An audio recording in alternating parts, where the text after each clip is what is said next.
Hello friends, എല്ലാവർക്കും നമസ്കാരം. നിങ്ങൾ ഏവരും കാത്തിരിക്കുന്ന രേവതിയുടെയും സച്ചിയുടെയും ഇന്നത്തെ വിശേഷത്തിലേക്ക് എല്ലാ കൂട്ടുകാർക്കും സ്വാഗതം. എല്ലാവർക്കും നല്ലൊരു ദിവസം ആശംസിച്ചുകൊണ്ട് തന്നെ വിശേഷത്തിലേക്ക് കടക്കാട്ടോ. അപ്പൊ ലൈക്ക് ചെയ്യാനും ഹൈപ്പ് ചെയ്യാനും മറക്കരുത്.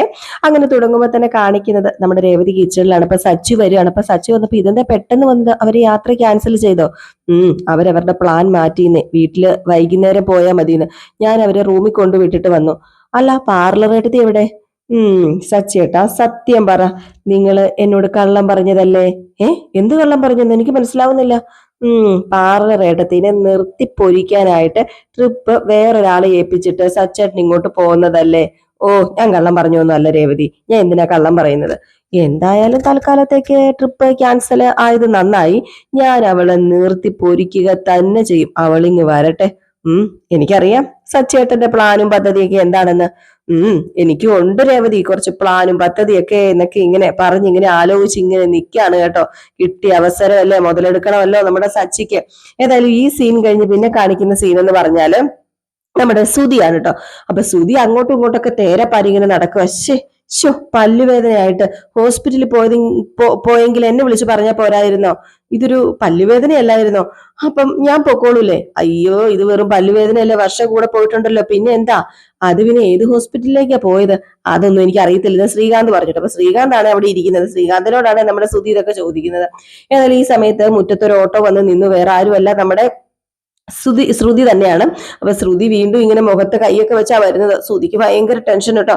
അങ്ങനെ ശ്രുതി പറഞ്ഞു, എന്താ ശ്രുതി ഇത്, നീ എന്താ എന്നെ വിളിക്കാതിരുന്നത്? ഹോസ്പിറ്റലില് ഞാൻ കൂട്ടിക്കൊണ്ട് പോകത്തില്ലായിരുന്നോ? അപ്പൊ വർഷ പറഞ്ഞു, ഞാനുണ്ടായിരുന്നില്ല, പിന്നെ എന്തിനാ വിളിക്കുന്നത്? അല്ല, ഇപ്പൊ എങ്ങനെയുണ്ട് മോളെ, നിനക്ക് നല്ല വേദനയാണോടി എന്ന് വെച്ചപ്പോഴത്തേക്കും ശ്രുതി ഒന്നും മിണ്ടാതെ മൈൻഡാക്കാതെ അകത്തേക്ക് പോവുകയാണ്. അപ്പോഴത്തേക്കാണെങ്കിൽ നമ്മുടെ സച്ചി പറഞ്ഞു, ഇവിടെ വേദന കൊണ്ട് വാ തുറക്കാൻ കഴിഞ്ഞില്ല, പിന്നെ അല്ലേ അവനെ വിളിക്കുന്നത്? വേദന കൊണ്ട് പൊളയായിരുന്നില്ലേ എന്നൊക്കെ. ഈ സമയത്ത് ഒരു ഏറുകണ്ണിട്ടാട്ടോ നമ്മുടെ സച്ചി ശ്രുതിനെ നോക്കുന്നത്. ഈ സമയത്ത് നമ്മുടെ ശ്രുതി പറഞ്ഞല്ല, പോയിട്ട് ഡോക്ടർ എന്ത് പറഞ്ഞു? ഡോക്ടർ മരുന്ന് തന്നോ? എന്താ നീ ഒന്നും മിണ്ടാത്തത്? എന്തെങ്കിലും ഒന്ന് തുറന്ന് പറയ, നിന്റെ വേദന ഇതുവരെ മാറിയില്ലേ? അപ്പൊ വീണ്ടും നമ്മുടെ ശ്രുതി എന്ത് ചെയ്യാ, ഇങ്ങനെ കൈയൊക്കെ വെച്ചിട്ട് ഇങ്ങനെ നിൽക്കുകയാണ്, ഒരക്ഷരം മിണ്ടുന്നില്ല. അപ്പോഴത്തേക്ക് നമ്മുടെ ശ്രുതി വെച്ച്, വാ തുറക്കത്തില്ലേ നിനക്ക്? ചേച്ചി എങ്ങനെ വാ തുറക്കാനാ? ചേച്ചിയുടെ ഒരു പല്ല് പോയില്ലേ, പല്ലുവേദന കാണുമായിരിക്കുന്നു. അപ്പോഴത്തേക്കും നമ്മുടെ രേവതി, പല്ല് പോയെന്നോ? എന്താ, എനിക്കൊന്നും മനസ്സിലായില്ല. അപ്പൊ ശ്രീകാന്ത് ചോദിച്ചു, പല്ല് പോയെന്നോ? ചേച്ചിയുടെ അണപ്പല്ലിനൊരു കേടുണ്ടായിരുന്നു, അത് പതുക്കെ അങ്ങോട്ട് എടുത്ത് പറിച്ചങ്ങ് മാറ്റി, അത്രയേ സംഭവിച്ചുള്ളൂ എന്ന്. അപ്പൊ നമ്മുടെ രവീന്ദ്രൻ വന്നിട്ട് പറഞ്ഞു, ആ ദൈവമേ, എനിക്ക് ഇപ്പോഴാ മനസ്സിലായത്. എനിക്ക് ഇവിടുന്ന് പോയപ്പോഴേ സംശയം ഉണ്ടായിരുന്നു. അല്ലെ, നീ നന്നായിട്ട് മധുരമൊക്കെ കഴിക്കുന്നതല്ലേ, അത് പിന്നെ ചെറുതായിട്ട് ഒരു കേടുണ്ടായിരുന്നു. ഞാൻ ഡോക്ടറോട് പറഞ്ഞതാ പല്ലെടുക്കണ്ട, മെഡിസിൻ തന്നു വിട്ടാ മതിയെന്ന്. ഈ വർഷയെ നിർബന്ധിച്ച് പല്ലെടുപ്പിച്ചത്. അപ്പോഴത്തേക്ക് നമ്മുടെ ചന്ദ്രയാണെങ്കിൽ നോക്കിയപ്പോഴത്തേക്ക് രേവതി നിന്ന് ചിരിക്കുകയാണ് കേട്ടോ. അപ്പൊ രേവതിയുടെ മെക്കിട്ട് കയറുകയാണ്. അല്ല, നീ എന്തിനാ ചിരിക്കുന്നത്? ഡോക്ടർമാര് പല്ലെടുക്കുന്നത് സാധാരണയല്ലേ? അപ്പോഴത്തേക്കാണെങ്കിൽ നമ്മുടെ വർഷ പറഞ്ഞ്, രേവതി ചേച്ചി ചിരിച്ചത് കൊണ്ട് യാതൊരു അതിശയം ഇല്ല. അല്ല, ഞാനൊരു കാര്യം ചോദിക്കട്ടെ, ചിരിക്കാനുള്ള സ്വാതന്ത്ര്യം ഇവിടെ എല്ലാവർക്കും ഇല്ലേ? പിന്നെ ഞാൻ പല്ലെടുക്കാൻ നിർബന്ധിച്ച കാര്യം എന്താന്ന് ചോദിച്ചിട്ടുണ്ടെങ്കിൽ ഇനി അടുത്ത പല്ലിലേക്കും അത് സ്പ്രെഡ് ആകും, അതുകൊണ്ടാ. അപ്പോഴത്തേക്കാണ് ഒരു ബോക്സ് അവിടെ കൊണ്ടുവച്ചത്. അപ്പൊ നമ്മുടെ ശ്രീകാന്ത് ചോദിച്ചു, അല്ല, ഈ ബോക്സിൽ എന്താ? അത് പിന്നെ ഞാൻ കുറച്ച് ഐസ്ക്രീം മേടിച്ചതാ. പിന്നെ ചേച്ചിക്ക് മേടിച്ച കൂട്ടത്തിലെ എല്ലാവർക്കും ഞാൻ മേടിച്ചു. പല്ലെടുത്താലേ ഐസ്ക്രീം കഴിക്കണം എന്നല്ലേ, ഇന്ന് എല്ലാരും കഴിച്ചു എന്നും പറഞ്ഞുകൊണ്ട് നമ്മുടെ വർഷം എല്ലാവർക്കും വിതരണം ചെയ്യാൻ ഇട്ടപ്പോഴത്തേക്കും നമ്മുടെ ചന്ദ്രയല്ല, രവീന്ദ്രൻ പറഞ്ഞു, എനിക്ക് വേണ്ട, എനിക്ക് ആവശ്യമില്ല, കാരണം ഷുഗർ അല്ലേ എന്ന് പറഞ്ഞ് ചന്ദ്രനെ നോക്കിയപ്പോഴത്തേക്കും ശ്രീകാന്ത് പറഞ്ഞു, അമ്മേനെ പേടി എന്നൊക്കെ. ഈ ഒരു സമയത്ത് നമ്മുടെ വർഷം എല്ലാവർക്കും കൊടുത്ത് ഐസ്ക്രീം അങ്ങ് തീർന്നുപോയി. അപ്പോഴത്തേക്കും, അല്ല, സുതിക്ക് കൊടുക്കുന്നില്ലേ എന്നിങ്ങനെ ചോദിക്കുകയാണ്. അയ്യോ, തീർന്നു പോയല്ലോ, എല്ലാവർക്കും കൊടുത്ത് ഇത്രേ ഉള്ളൂ എന്നൊക്കെ ഇങ്ങനെ പറയുമ്പോഴത്തേക്ക് സുതിക്ക് ഐസ്ക്രീം കിട്ടാതെ ഇങ്ങനെ നിൽക്കുകയാണ് കേട്ടോ. ഈ സമയത്താണെങ്കിൽ നമ്മുടെ ചന്ദ്ര പറഞ്ഞു, നല്ല സമയത്താ നിനക്ക് പല്ലുവേദന വന്നത്. അല്ല, നിന്റെ അച്ഛന്റെ കാര്യമൊക്കെ വേണമെങ്കിൽ അവരോട് പറയായിരുന്നു, ചിലപ്പം അവർക്ക് എന്തെങ്കിലും സഹായം ചെയ്യാൻ പറ്റിയെങ്കിലോ. അപ്പൊ സച്ചു പറഞ്ഞു, പിന്നെ പല്ലുവേദന അഭിനയിച്ച് പോയതും പോരാഞ്ഞിട്ട് ഓരോന്ന് പറയുക. അപ്പോഴത്തേക്ക് സുധി ചോദിച്ചു, എന്താടാ നീ പുറപുറക്കുന്നത്? പല്ലുവേദന വെച്ചൊന്നും പറയാൻ പറ്റത്തില്ലല്ലോ, അതാ ഞാൻ പറഞ്ഞതെന്ന് സച്ചി പറഞ്ഞു കേട്ടോ. ഈ ഒരു സമയത്ത് പിന്നെ സച്ചി ഇങ്ങനെ ചിന്തിച്ചിട്ട് പറഞ്ഞു, അല്ല, പാർലറേട്ടത്തിയുടെ അച്ഛന്റെ കാര്യം ഞാൻ ദിവാകരനേട്ടനോട് പറഞ്ഞിട്ടുണ്ടായിരുന്നു. അവർക്കാണെങ്കിൽ മലേഷ്യയിൽ നല്ല പിടിപാടെന്ന് പറഞ്ഞാല് വെറും പിടിപാടൊന്നും അല്ല. അദ്ദേഹം വിചാരിച്ചു കഴിഞ്ഞാല് ചിലപ്പം പാർലറേട്ടത്തിയുടെ അച്ഛനെ സഹായിക്കാൻ പറ്റുമായിരിക്കും. അപ്പോഴത്തേക്ക് നമ്മുടെ പാർലർ മുഖമൊക്കെ അങ്ങ് മാറിയിട്ടോ. അപ്പോഴത്തേക്കും നമ്മുടെ ചന്ദ്രൻ പറഞ്ഞു, അല്ല അപ്പം അച്ഛനെ പെട്ടെന്ന് പുറത്തിറങ്ങാൻ പറ്റുമായിരിക്കുമോ ശ്രുതിയുടെ? അദ്ദേഹം വിചാരിച്ചാൽ എന്ത് നടക്കുമായിരിക്കുന്നേ, അദ്ദേഹത്തിന് അത്രയ്ക്ക് പിടിപാടാ അവിടെ. അപ്പോഴത്തേക്കും ആണെങ്കിൽ നമ്മുടെ ശ്രുതി പറഞ്ഞു, ശിക്ഷാകാലാവധി കഴിയാതെ ആര് വിചാരിച്ചാലും പുറത്തിറക്കാനൊന്നും കഴിയുമല്ല എന്നിങ്ങനെ കൈയൊക്കെ വെച്ച് പറയുവാണ് കവിളില്. അപ്പോഴത്തേക്കും ആണെങ്കിൽ നമ്മുടെ ശ്രുതി പറഞ്ഞു, ആണോ? അല്ല അപ്പൊ നിന്റെ അച്ഛൻ ഇപ്പോഴൊന്നും പുറത്തിറങ്ങില്ലേ? ഇല്ല ശ്രുതി, പുറത്തിറങ്ങില്ല. അതെ സച്ചി, ഞാനൊരു കാര്യം പറയാൻ കേട്ടോ, എന്റെ അച്ഛനെ കുറിച്ച് ആരോടും പറയുമൊന്നും വേണ്ട കേട്ടോ, അതെനിക്ക് വലിയൊരു നാണക്കേടാ. ഒരു കാര്യം ഞാൻ പറഞ്ഞേക്കാം, ഇനി ആരോടും പറയാൻ നിൽക്കില്ല എന്റെ അച്ഛനെ കുറിച്ച്.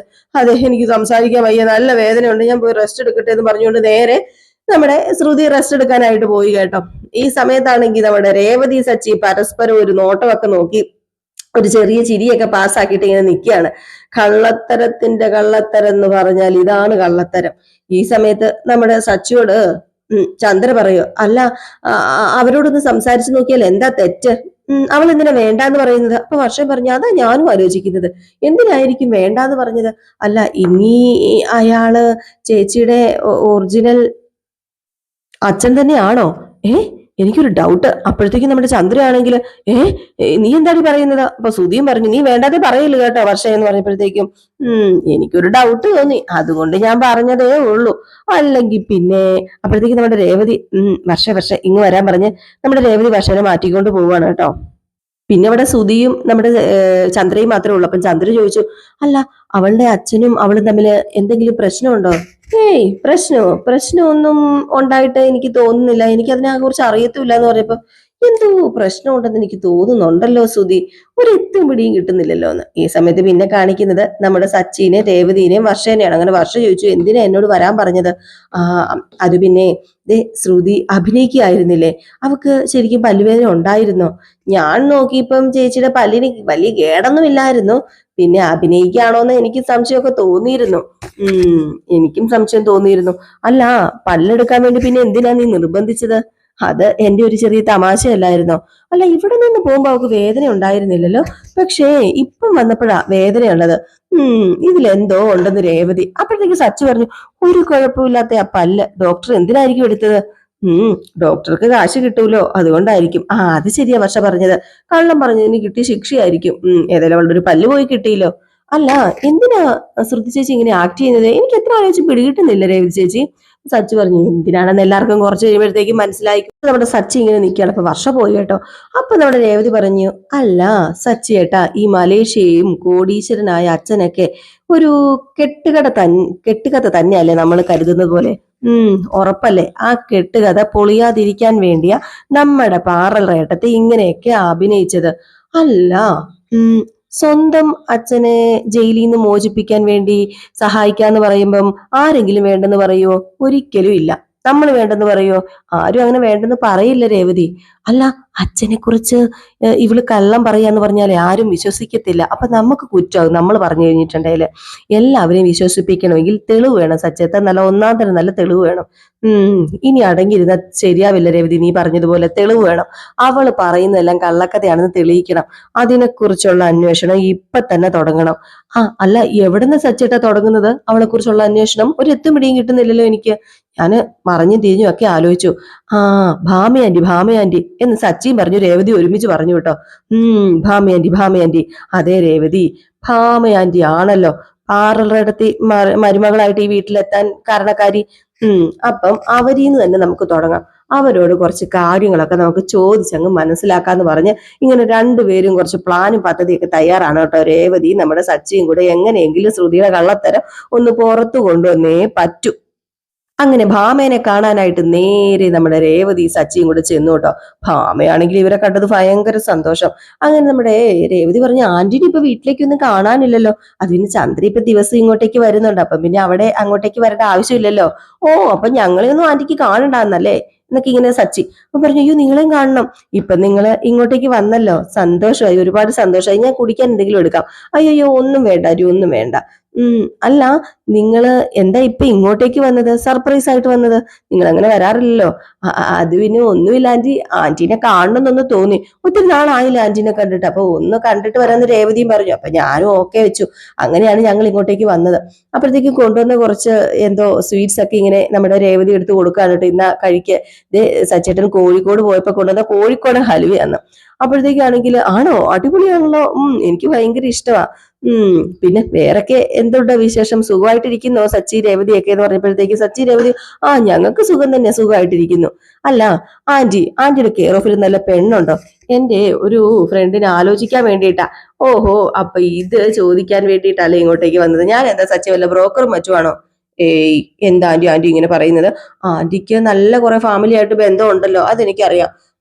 ആന്റി കാണിച്ചു കൊടുത്ത പെണ്ണിനെയല്ലേ സൂതി കെട്ടിയത്? മിടുകത്തി പെണ്ണ്. ആ പിന്നെ ഇവന് ഒന്ന് രണ്ട് ഡിമാൻഡൊക്കെ ഉണ്ട് കേട്ടോ. പെണ്ണ് മലയാളി ആയിരിക്കണം. അതുപോലെ പെണ്ണിന് ഇച്ചിരി പൊക്കം വേണം. പിന്നെ അവളുടെ ഫാമിലി ബാക്ക്ഗ്രൗണ്ട് ഒക്കെ അങ്ങ് വിദേശത്തായിരിക്കണം. പിന്നെ പെണ്ണ് കുറച്ച് കളറുള്ളതായിരിക്കണം. പിന്നെ നമ്മുടെ ശ്രുതിയടത്തിനെ പോലെ മൊത്തം ഏകദേശം അതുപോലെയൊക്കെ. അപ്പോഴത്തേക്ക് നമ്മുടെ രേവതി പറഞ്ഞു, ശ്രുതി ഇവിടെ ആണെങ്കിലും അവളുടെ അച്ഛനങ്ങ് മലേഷ്യയിലാണല്ലോ. മലേഷ്യയിൽ വളർന്ന പെണ്ണാണല്ലോ ശ്രുതി. മലേഷ്യയിൽ കുടുംബമുള്ള ശ്രുതി ഞങ്ങളുടെ വീട്ടിലെ മരുമകളായത് ആന്റി കാരണമാണല്ലോ. അപ്പം അതുപോലൊരു പെണ്ണെ, അതാ അവന് വേണ്ടത്. അപ്പൊ അതുപോലൊരു പെൺകുട്ടി കാണുമോ ആന്റിയുടെ കയ്യില്? പരിചയത്തിലെങ്ങാനും ഉണ്ടോ? എന്റെ പരിചയത്തില് അങ്ങനെ ആരും ഇല്ല സച്ചി. അപ്പോഴത്തേക്ക് നമ്മുടെ രേവതി, അതെന്താ പരിചയത്തിൽ ആരും ഇല്ലാത്തത്? അയ്യോ രേവതി, അങ്ങനെ പരിചയത്തിലില്ലെന്ന് പറഞ്ഞാല് എനിക്കറിയത്തില്ല. അല്ല, നിങ്ങളും അതുപോലെ ഈ പറയുന്ന നമ്മുടെ ശ്രുതിയുടെ അമ്മയും അച്ഛനും ഒക്കെ ആയിട്ട് നിങ്ങൾക്ക് പരിചയമില്ലേ? അപ്പം അവരോടൊന്ന് അന്വേഷിച്ച് നോക്കാൻ പറ്റുമോ? അങ്ങനെ ഒന്ന് അന്വേഷിക്കുകയാണെങ്കിലേ എന്റെ ഫ്രണ്ടിന് ഒരു നല്ലൊരു പെണ്ണിനെ കിട്ടൂലോ. അയ്യോ എനിക്കറിയില്ല, എനിക്ക് ശ്രുതിയുടെ അമ്മേനെയോ അച്ഛനെയോ അതുപോലെ തന്നെ ബന്ധുക്കളെയോ ഒന്നും അറിയില്ല. എനിക്ക് മലേഷ്യയിലുള്ള ആരെയും അറിയത്തില്ല സച്ചി. അപ്പോഴത്തേക്ക് രേവതി, ആന്റിക്ക് അപ്പൊ അറിയത്തില്ലേ? അപ്പൊ ശ്രുതിയെ അമ്മയ്ക്ക് പരിചയപ്പെടുത്തി കൊടുത്തത് ആന്റിയാണെന്ന് കൂടെ കൂടെ പറയാറുണ്ടല്ലോ. അപ്പൊ അതൊക്കെ ശരിയാ, പരിചയപ്പെടുത്തി കൊടുത്തത് ഞാനാണ്. ശ്രുതി മലേഷ്യയിലാണെന്ന് എനിക്കറിയത്തില്ലായിരുന്നേ. അത് ഞാൻ അറിഞ്ഞത് ചന്ദ്ര വഴിയാ. ചന്ദ്ര വഴിയോ, അമ്മ വഴിയോ? അതെങ്ങനെ എനിക്ക് മനസ്സിലാവുന്നില്ല. അവള് മസാജ് ചെയ്യാൻ ഇടയ്ക്കിടയ്ക്ക് ഇവിടെ വന്നോണ്ടിരുന്നല്ലോ. ഒരു ദിവസം അവള് വരുന്ന സമയത്ത് നിങ്ങളുടെ അമ്മ ഇവിടെ ഉണ്ടായിരുന്നു. ഞാൻ ചന്ദ്രയ്ക്ക് അവളെ പരിചയപ്പെടുത്തി കൊടുത്തു. ചന്ദ്രയും അവളെ മസാജൊക്കെ ചെയ്തു. പിന്നെ അവര് കൂടെ കൂടെ കാണാനും സംസാരിക്കാനും ഒക്കെ തുടങ്ങി. അത് കഴിഞ്ഞ് എന്തോ പതുക്കെ ഒരു ദിവസം നമ്മുടെ ശ്രുതി ഭയങ്കര കരച്ചിൽ മസാജ് ചെയ്യുമ്പോഴത്തേക്കും, അപ്പൊ ചന്ദ്ര കാര്യം ചോദിച്ചപ്പോഴത്തേക്കും ആണ് നമ്മുടെ ശ്രുതി മലേഷ്യ കഥയും എല്ലാം തുറന്നു പറഞ്ഞത്. അച്ഛൻ രണ്ടാമത് കല്യാണം കഴിച്ചെന്നും അങ്ങനെയാണെന്നും ഇങ്ങനെയാണെന്നും ഒക്കെ. അപ്പൊ നമ്മുടെ ചന്ദ്രയ്ക്ക് ഒരുപാട് സഹതാപം തോന്നി. സഹതാപം മാത്രമല്ലല്ലോ, അന്നാണെങ്കിൽ നമ്മുടെ ശ്രുതി പെണ്ണ് കിട്ടാതെ നിൽക്കുകയാണല്ലോ, പ്രശ്നങ്ങളൊക്കെ വന്ന് നിൽക്കുകയായിരുന്നല്ലോ. അപ്പോഴത്തേക്കും ചന്ദ്ര ഓർത്തത് പറ്റിയ അവസരമാണ്, നല്ല പെണ്ണാണ്, അങ്ങനെ കല്യാണം കഴിക്കാൻ. അതാണ് സംഭവം, അങ്ങനെയാണ് നടന്നത്. അല്ല, നിങ്ങൾ എന്തിനാ പോലീസുകാരെ പോലെ ഇങ്ങനെ മാറി മാറിയൊക്കെ ചോദിച്ചത്? അല്ല ഭാവ ആന്റി, ഈ ചോദ്യം ഇല്ലെങ്കിൽ ലോകത്തൊന്നും കണ്ടുപിടിക്കാൻ പറ്റത്തില്ലല്ലോ. ചോദ്യം ചോദിക്കുമ്പം അറിവ് ഇങ്ങനെ വളരും. ഒരു ചോദ്യത്തിന് 1000 ഉത്തരം നമ്മളൊക്കെ ഉണ്ടാക്കുന്നേ. നമ്മൾ ചോദ്യം ചോദിച്ചുകൊണ്ടേ ഇങ്ങനെ ഇരിക്കണം, എന്നാലല്ലേ ആൻസർ ഉണ്ടാകത്തുള്ളൂ. എന്തിന്, ഏതിന്, എപ്പം, എവിടെ, ഈ എങ്ങനെ, ആരെ, ഏത്, അങ്ങനെ നിരവധി ചോദ്യങ്ങൾ ഉണ്ട് ആന്റി. അല്ല, എന്തൊക്കെയാ സച്ചി പറയുന്നത്? എനിക്കൊന്നും മനസ്സിലാവുന്നില്ലെന്ന് ഭാമ. അപ്പോഴത്തേക്ക് നമ്മുടെ രേവതി പറഞ്ഞു, അതൊന്നും ഇല്ല ആന്റി, വെറുതെ വെറുതെ ഓരോന്ന് പറയുന്നത്. സച്ചേട്ടന് അറിയത്തില്ല, വെറുതെ തമാശയ്ക്ക് ഓരോന്ന് പറയുന്നതാ. അപ്പം ആന്റിയുടെ അറിവില് സച്ചേട്ടന്റെ ഫ്രണ്ടിന് പറ്റിയ പെണ്ണില്ല എന്നാണ് ആന്റി പറയുന്നത് അല്ലേ? ഇനിയിപ്പൊ എന്ത് ചെയ്യും? എന്നാ പിന്നെ വേറെ നോക്കാം സച്ചേട്ടാ, നമുക്ക് എന്നാ പിന്നെ ഇറങ്ങിയാലോ? അപ്പോഴത്തേക്കും ഭാമ പറഞ്ഞു, പോകാൻ വരട്ടെ, ചായ വരട്ടെ, ഇവിടം വരെ വന്നതല്ലേ, ചായ കുടിച്ചിട്ട് പോയാൽ മതി. കുടിക്കാതെ ഞാൻ വിടത്തില്ല, ഞാൻ എടുത്തിട്ട് വരാം, ഇവിടെ ഇരിക്കുക എന്ന് പറഞ്ഞുകൊണ്ട് ഭാമ ചായ എടുക്കാനായിട്ട് അകത്തേക്ക് പോയി കേട്ടോ. അങ്ങനെ രേവതിക്ക് സച്ചിക്കും അവിടെയും ഏകദേശം ക്ലിയറിംഗായി, മനസ്സിലായി. നമ്മുടെ അപ്പൊ ശ്രുതി എടുത്തി മലേഷ്യയിൽ നിന്ന് വന്നതേ അല്ല. അപ്പൊ ഇതിനകത്ത് എന്തോ ഉണ്ട് എന്ന് മനസ്സിലാകുന്നുണ്ട് കേട്ടോ. അപ്പൊ അടുത്ത പ്ലാന് നമ്മുടെ രേവതി ചോദിക്കുകയാണ്, പറയുകയാണ്, അതെ നമുക്കിനി മീരേനെ പോയി കാണാം. അവളെ കുറച്ച് മലേഷ്യൻ കഥയൊക്കെ എന്നോട് പറഞ്ഞിട്ടുണ്ട്. ഒന്നുകൂടി അവളോട് ഞാൻ തന്ത്രപൂർവ്വം സംസാരിക്കാം മീരയോട്. അന്ന് പറഞ്ഞത് തന്നെയാണോ അവൾ ഇപ്പോഴും പറയുന്നതെന്ന് നമുക്ക് നോക്കാലോ. അവള് ശ്രുതിയുടെ കുറെ കഥ എന്നോട് പറഞ്ഞായിരുന്നു പണ്ട് പൂ കെട്ടാൻ പോയപ്പോഴത്തേക്കും. അത് ശരിയാ, പാറയിടത്തി പറഞ്ഞത് കള്ളമാണെങ്കിൽ നമ്മുടെ മീരയുടെ വായിന്നും അത് തെളിയും. എന്നാ പിന്നെ നമുക്കിപ്പൊ തന്നെ മീരേനെ പോയി കണ്ടാലോ സച്ചേട്ടാ? ഇപ്പൊ പോയി കാണണോ? എന്നാ പിന്നെ പോയി കാണാം അല്ലെ. ഇതിനി നീട്ടി വെക്കുന്നില്ല, ഇപ്പൊ തന്നെ നമുക്ക് എല്ലാം സെറ്റാക്കാൻ രേവതി. നീളെ നീളെ നാളെ നാളെ, നാളെ നാളെ നീളെ നീളെ, അത് വേണ്ട, നമുക്ക് ഇപ്പൊ തന്നെ എല്ലാം കണ്ടുപിടിക്കണം എന്ന് പറഞ്ഞ് നേരെ വിട്ടടിച്ച് പോകുന്നത് എങ്ങോട്ടേക്കാ? നമ്മുടെ മീരേനെ കാണാനായിട്ട്. അപ്പൊ ചായയൊക്കെ കുടിച്ചിട്ട് നേരെ മീരേനെ കാണാൻ വേണ്ടി പോവാണ് കേട്ടോ. അങ്ങനെ നമ്മുടെ സച്ചിയും രേവതിയും വണ്ടിയിലാണ് ഉള്ളത്. അപ്പൊ മീരയുടെ ഫ്ലാറ്റ് കറക്റ്റ് ആയിട്ട് നമ്മുടെ സച്ചിക്ക് അറിയത്തില്ല. അപ്പം പറഞ്ഞു കൊടുക്കുകയാണ് കേട്ടോ നമ്മുടെ രേവതി, അതാണ് മീരയുടെ ഫ്ലാറ്റ് എന്നൊക്കെ പറഞ്ഞ് ഇങ്ങനെ കാണിച്ചു കൊടുക്കുകയാണേ. ഏതായാലും ഫ്ലാറ്റിന്റെ അവിടെ ഇറങ്ങിയിട്ട് നമ്മുടെ രേവതി പറഞ്ഞു, ഞാൻ അവളോട് പോയി സംസാരിച്ചിട്ട് വരാം, ഏതായാലും സച്ചേട്ടൻ ഇവിടെ നിൽക്ക്. പോയ കാര്യം നടന്നിട്ട് നീ ഇങ്ങോട്ട് വന്നാൽ മതി. ചോദിക്കേണ്ടത് മാത്രം ചോദിക്കണം, അല്ലാതെ നാട്ടുകാരെ കുറിച്ചും വീട്ടുകാരെ കുറിച്ചും ഒന്ന് ചോദിച്ച് സമയമൊന്നും കളയരുത്. അല്ല, ഒരാളെ കണ്ടു കഴിഞ്ഞാൽ നീ വിടത്തില്ലല്ലോ, അതുകൊണ്ടാ ഞാൻ പറഞ്ഞെന്ന് പറഞ്ഞപ്പോ, എന്തേ സച്ചേട്ടാ വേണ്ട കേട്ടോ, ഞാൻ അങ്ങനെ വാചകമൊന്നും അടിച്ചുകൊണ്ട് നിൽക്കാറൊന്നുമില്ല, ഞാൻ കുറ്റം പരദൂഷണോ പറയാറുമില്ല, നാട്ടുകാരെ കുറിച്ച് ചോദിക്കാറുമില്ല, ചുമ്മാ പറഞ്ഞല്ലേ രേവതി, നീ പോയിട്ട് വാന്ന് പറഞ്ഞു. അങ്ങനെ രേവതി നേരെ പോവുകയാണ് നമ്മുടെ മീരേനെ കാണാനായിട്ട്. സച്ചിനെ അവിടെ നിർത്തിയിട്ടാട്ടോ മീരേനെ കാണാൻ പോകുന്നത്. അപ്പൊ എങ്ങനെയെങ്കിലും കണ്ടുപിടിക്കണം നമ്മുടെ ശ്രുതിയുടെ രഹസ്യങ്ങൾ. അങ്ങനെ മീരയുടെ അടുത്ത് ചെന്നു. അങ്ങനെ മീര പറഞ്ഞു, വാ ഇരിക്ക് രേവതി എന്ന് പറഞ്ഞു. അപ്പോഴത്തേക്കും നമ്മുടെ ശ്രുതി അല്ലല്ലോ, സോറി, രേവതി ചോദിച്ചു, എന്തൊക്കെയുണ്ട് മീര വിശേഷം? അല്ല, ശ്രുതി ഇങ്ങോട്ടേക്കൊന്നും വരാറില്ലേ ഇപ്പം? ഉണ്ടല്ലോ, വരാറുണ്ടല്ലോ, അവളങ്ങനെ വരാതിരിക്കില്ലല്ലോ.